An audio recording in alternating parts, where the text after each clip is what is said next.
Assalamu alaikum, dear students. Today we are going to, as you know, that our online classes is going on daily basis. Today we are going to discuss a new topic, that is what to include in return and refund policy.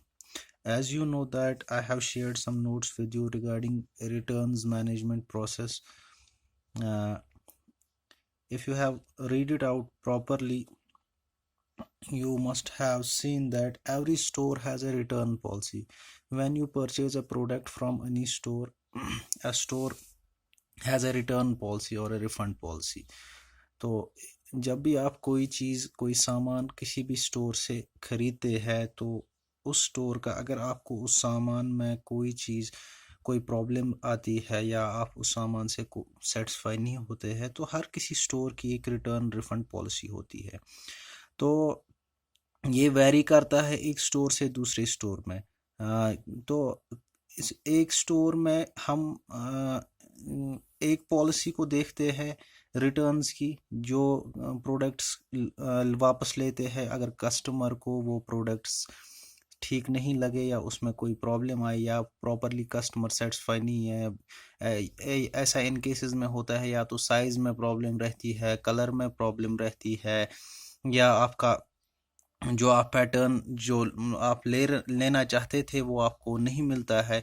Online cases में ऐसा ज़्यादा होता है, क्योंकि 30% जो देखा गया है ई कॉमर्स में जो है प्रोडक्ट्स का रिटर्न्स होते हैं। ऑफलाइन अगर आप किसी रिटेल स्टोर में जाते हैं, वहाँ पे कम चांसेस होते हैं रिटर्न्स के, क्योंकि आप खुद से प्रोडक्ट्स को देखते हैं, सामने आपके प्रोडक्ट्स होता है जब भी आप स्टोर विजिट करते हैं, तो वहाँ पे जो है रिटर्न्स के चांसेस कम रहते हैं। बट ऑनलाइन शॉपिंग जब भी आप करते हैं, आप किसी पोर्टल पे जाके कोई शॉपिंग करते हैं, कोई परचेज करते हैं, तो जो चीज़ पोर्टल पे डिस्प्ले होती है वो एक्चुअल में आपके पास नहीं मिलती है, तो इन केसेस में आपको एक्सचेंज के लिए जाना पड़ता है या रिटर्न के लिए जाना पड़ता है। तो ऐसे केसेस के लिए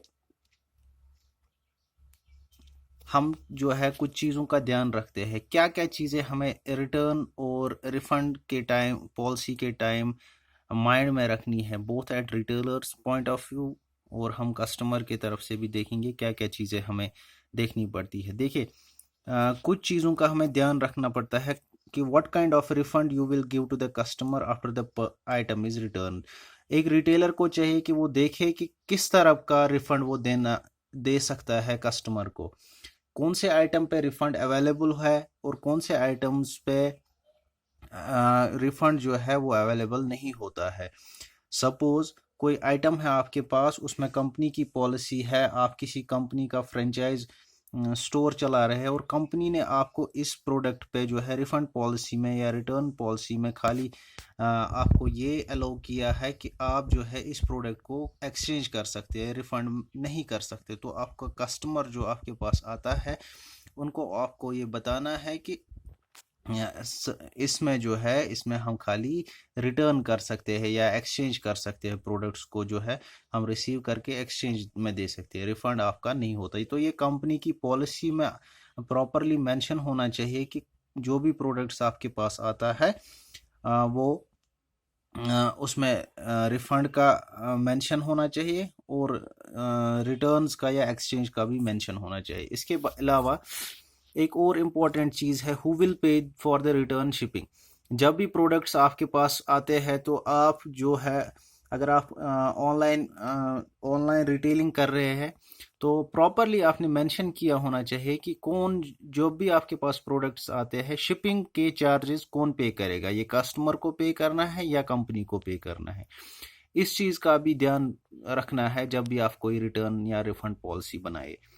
इसके बाद अगर आप कोई डिजिटल प्रोडक्ट्स बेच रहे हैं, तो आप कैसे रिफंड्स ऑफर करेंगे कस्टमर्स को डिजिटल परचेजेस पे। जब कोई कस्टमर आपसे, सपोज कोई मोबाइल फ़ोन लेता है या कोई इलेक्ट्रॉनिक गैजेट्स लेते हैं, तो आपको देखना है कि कैसे इसमें कौन कौन से रिफंड ऑप्शंस अवेलेबल है, और जो रिफंड ऑप्शंस आप अपनी पॉलिसी में बनाएंगे वो आप कस्टमर को उस बारे में अवेयर करेंगे, या आप अगर किसी आपका पोर्टल है उस पर आप अपनी रिफ़ंड पॉलिसी में क्लियरली मेंशन करेंगे।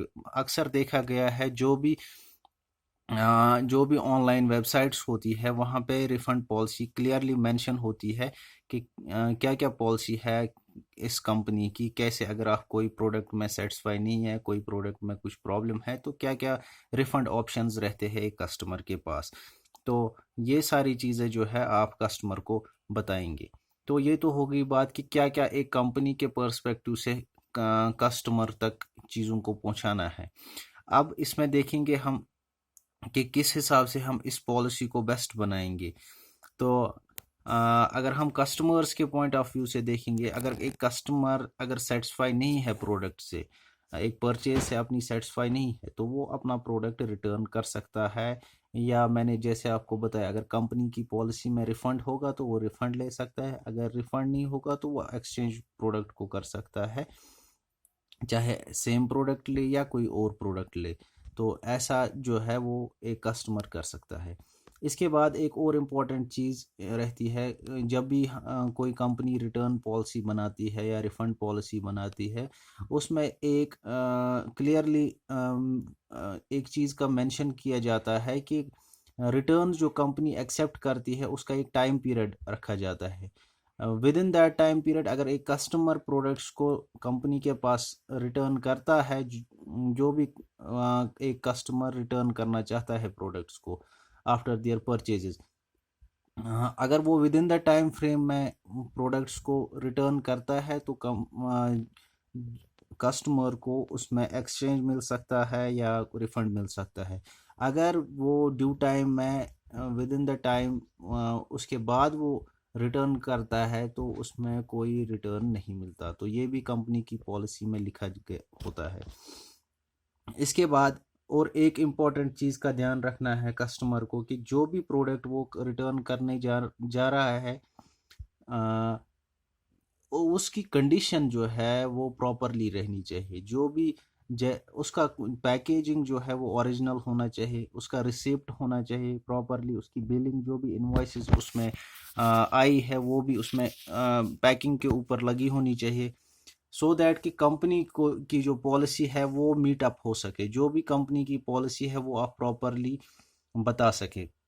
जो भी कंपनी की पॉलिसी है उसको आप जो है प्रॉपरली फॉलो करें और उसके बाद अपना रिटर्न ले जाए। एक यूएस में एप्पल स्टोर है, एप्पल तो यूएस का ही ब्रांड है, उनकी एक detail return and refund policy है। क्या कहते हैं एप्पल एप्पल में आप जो है अपना इन्होंने सारे सेक्शंस को कवर किया है। ये रिफंड्स देते हैं जो भी ये सेल्स करते हैं, जो भी कस्टमर्स परचेजेस करते हैं, इनकी एक स्टैंडर्ड रिटर्न पॉलिसी है कि ये कस्टमर से प्रोडक्ट्स को रिटर्न करते हैं। कस्टमर से ये रिटर्न पॉलिसी में इनकी प्रॉपरली मेंशन है कि जो भी आप प्रोडक्ट्स परचेज करें उनको प्रॉपरली शिप करें, उनको जो है आप भेजें एप्पल स्टोर में, और उसके बाद अपना रिफंड ले जाए या एक्सचेंज ले जाए। जो भी आपका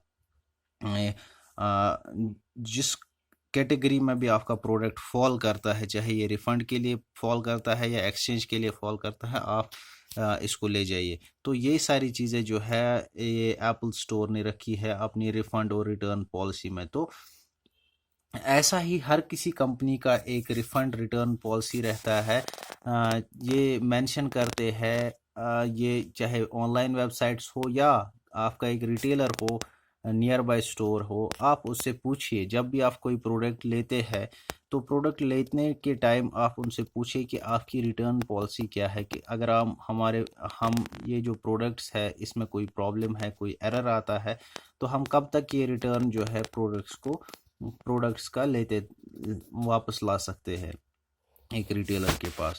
तो ये सारी चीज़ें जानना ज़रूरी होता है कस्टमर के लिए। जब कस्टमर को इन चीज़ों के बारे में मालूमात होगी, प्रॉपरली इनको अवेयरनेस होगी, तो वो इजीली जो है अपना प्रोडक्ट्स जो है वो रिटर्न कर सकते हैं।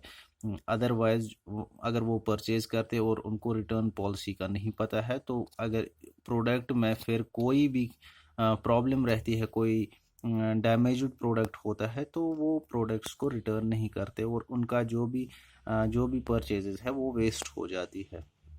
तो ये तो था आज का टॉपिक कि व्हाट टू इंक्लूड, क्या क्या चीज़ें हमें इंक्लूड करनी पड़ती है रिटर्न और रिफ़ंड पॉलिसी में। आई होप ये आपको प्रॉपरली समझ आया होगा। इसमें कोई भी आपको प्रॉब्लम हो, कोई भी क्वेश्चन हो, वो मुझे बताइए फीडबैक के ज़रिए। कमेंट्स में जाके आप कमेंट्स लिखिए या वॉइस मैसेज लिखिए, तो मैं कोशिश करूँगा उन सब चीज़ों को सॉल्व करने की। Thank you very much. अल्लाह हाफिज़।